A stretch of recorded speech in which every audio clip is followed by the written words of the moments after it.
Hello friend, welcome back to Zuzucorn's Expert Summoner Progression Guide. In this series, I offer you a recommended boss and gear progression, so that you can have a smooth experience of your own. I'm Zuzucorn and I aim to entertain you, encourage you, and offer you a place to call home. So subscribe now and join the Zuzucorn family. Last time, we tied up lots of loose ends, preparing for our transition into hard mode. Now, let's defeat the Wall of Flesh, which will be a challenge for summoners. Let's start with building a Wall of Flesh arena. This arena is simply a path spread across the underworld.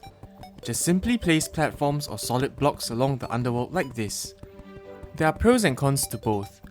The good thing about platforms is that your attacks can pass through them, allowing you to hit the Wall of Flesh more consistently.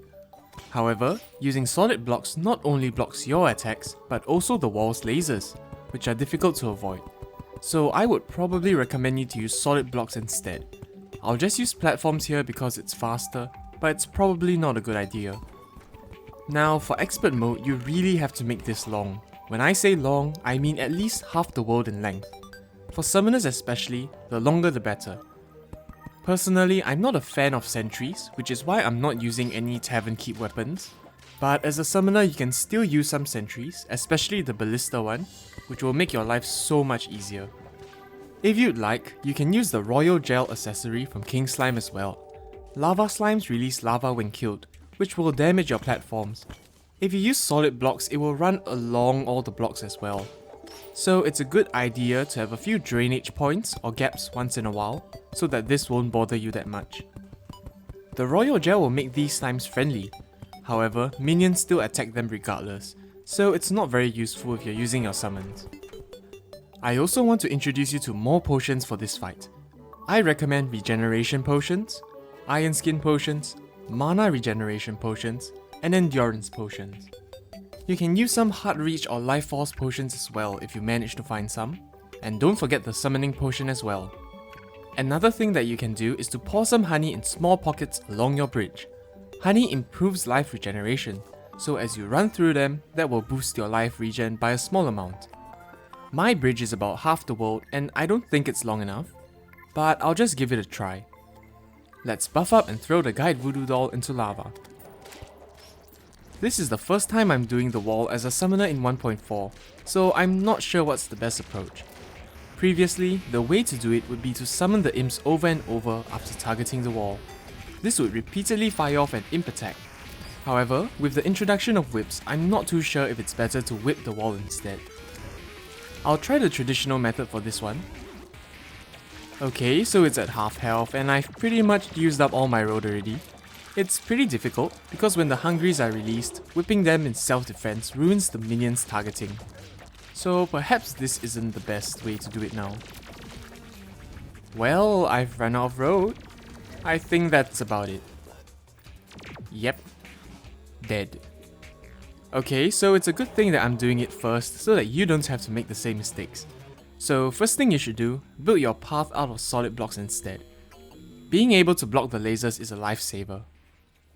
Another thing that you can do is to add campfires to boost life regen even more. I skipped this step just now, just to see how far I could push it. If you're using B-nades or playing as a ranger or mage, you usually can compromise a little, but as a summoner, not really. If you can, add some heart lanterns as well. I'm going to try this again, but purely using the traditional summoning method. Okay, so it's not working out too well. For some reason, my right clicks aren't really working and the imps aren't targeting the wall. So after looking through my video footage, I realized that my smart cast was on, meaning that my right clicks for targeting simply turned the campfires on and off. And also open and close doors. No wonder they didn't do anything. So second lesson here, turn off smart cast. I've expanded the bridge even more, it's about 65% of the world now. I've turned off smart cast. Let's give it one more try. So one thing I've noticed this time, if you focus on taking out the hungries, although they respawn, this gives you a lot more breathing room. At the same time, your imps tend to stay behind the wall, which allows their attacks to hit the wall more consistently. Perhaps this is the better method to use. This is a lot more manageable and simpler, and we're doing pretty consistent damage to it. Just make sure you target the eye every opportunity you get. It's below half health now, things are going pretty smoothly. The lasers are a pain, but if you use solid blocks, it's probably better than what I have here. Having our imps behind it is really helping out.